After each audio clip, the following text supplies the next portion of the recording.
ॐ भूर्भुवस्वः तत्सवितुर्वरेण्यं भर्गो देवस्य धीमहि धियो यो नः प्रचोदयात्। उस प्राण स्वरूप दुखनाशक सुख स्वरूप श्रेष्ठ तेजस्वी पापनाशक देव स्वरूप परमात्मा को हम अपनी अंतरात्मा में धारण करें। वह परमात्मा हमारी बुद्धि को सतमार्ग की ओर प्रेरित करे। भाइयों बहनों, जय श्री राम, जय गुरुदेव, जय माँ आदिशक्ति। आज आप सभी भाइयों बहनों के बीच में एक विशिष्ट अनुभव जो कि कुंडलिनी जागरण से संबंधित है, और इस अनुभव में कुंडलिनी जागरण के अधिकांश लक्षण स्पष्ट रूप से दृष्टिगोचर हो रहे हैं। बहन पद्मा वशिष्ठ जी ने अपना आत्म अनुभव कुंडलिनी जागरण से संबंधित प्रकट करते हुए लिखा है। प्रणाम गुरु जी, प्रणाम बहन जी, प्रणाम। कई दिनों से आज्ञा चक्र पर ध्यान करने पर सर में कहीं कहीं पर गुदगुदी सी होने लगती है और सर का पीछे वाला भाग और कान तक सर के भाग में अंदर की तरफ खिंचाव होता है। मूलाधार से आज्ञा चक्र तक ध्यान करने पर सारे चक्रों में मुझे नीला ही नीला प्रकाश दिखाई देता है। बिस्तर पर लेटने पर जब तक मुझे नींद नहीं आती तब तक अपने आप आज्ञा चक्र पर ध्यान लग जाता है।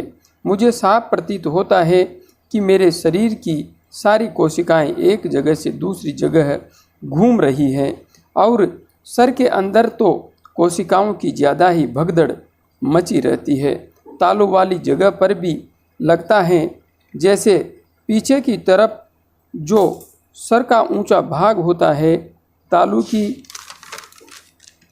कोशिकाएं उधर की तरफ धक्का लगा रही है। जब बहुत ज़रूरी हो तभी बोलने का मन करता है, वरना नहीं। बहन जी, आपने यहाँ पर जो अपनी स्थिति प्रकट की है वह वास्तविक रूप में कुंडलिनी जागरण के अधिकांश लक्षणों को अपने आप में समेटे हुए है। देखिए, आपने यहाँ पर जो लिखा है उसका थोड़ा सा विश्लेषण करते हैं। आज्ञा चक्र पर ध्यान करने पर सर में कहीं कहीं पर गुदगुदी सी होने लगती है। सर में जो गुदगुदी हो रही है उसका अर्थ है कि आपका प्राण सुषुम्ना मार्ग से आज्ञा चक्र से ऊपर उठ रहा है, अर्थात सहस्रार चक्र तक ऊपर जा रहा है। क्योंकि जब प्राण सुषुम्ना मार्ग से सहस्रार चक्र तक जाता है तो उसके प्रवाह की वजह से ही गुदगुदी का एहसास होता है। और आगे आपने लिखा है, और सर का पीछे वाला भाग और कान तक सर के भाग में अंदर की तरफ खिंचाव होता है।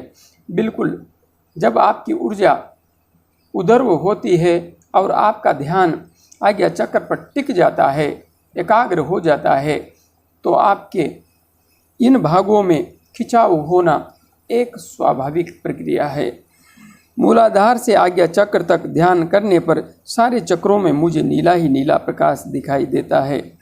यदि आपको सभी चक्रों में नीला प्रकाश दिखाई दे रहा है, वैसे सामान्यतया अलग अलग चक्रों का अलग अलग प्रकाश है जो ध्यान करने पर साधक को वहाँ पर दिखाई देता है, किंतु नीला प्रकाश ही यदि आपको दिखाई दे रहा है तो ये इस बात का द्योतक है कि आपकी स्थिति सहस्रार चक्र तक तो जा चुकी है, किंतु विशेष रूप से इस समय आपका आज्ञा चक्र कार्य कर रहा है।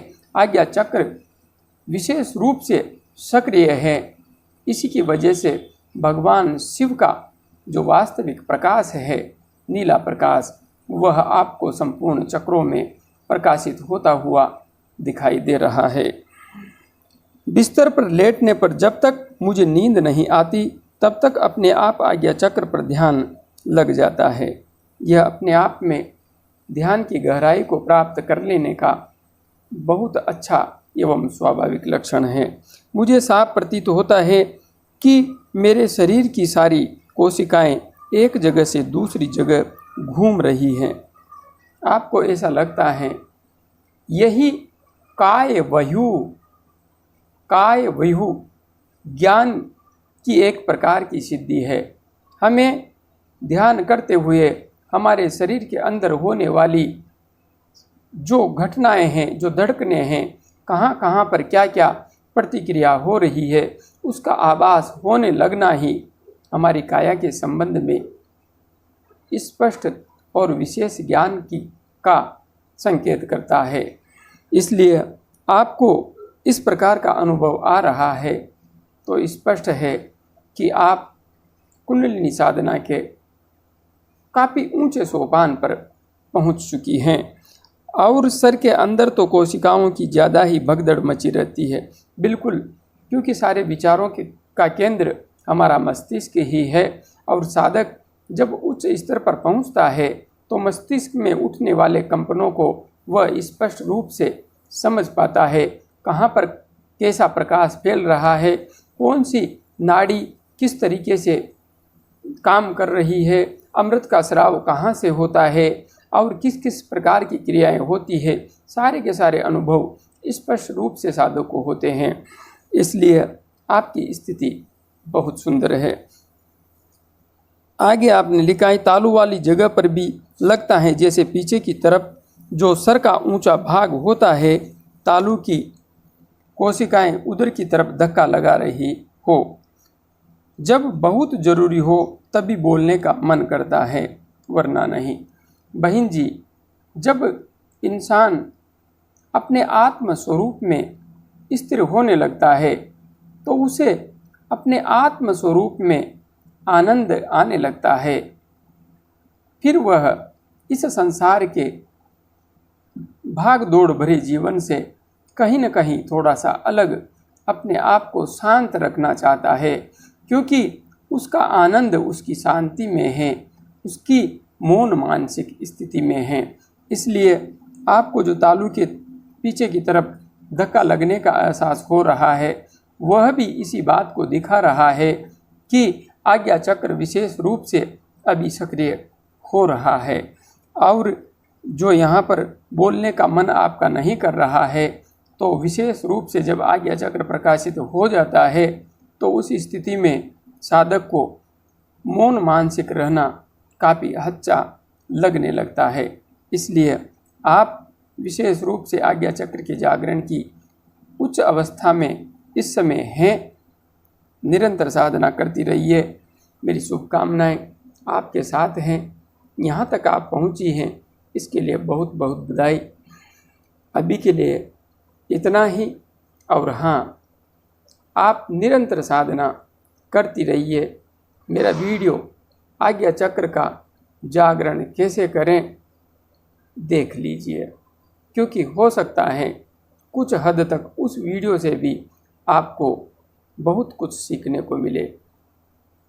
और जो साधक भाई बहन साधना पथ पर आगे बढ़ रहे हैं, वे इस अनुभव से अपनी स्थिति को बहुत कुछ समझ भी सकते हैं। जय गुरुदेव, जय मां आदिशक्ति।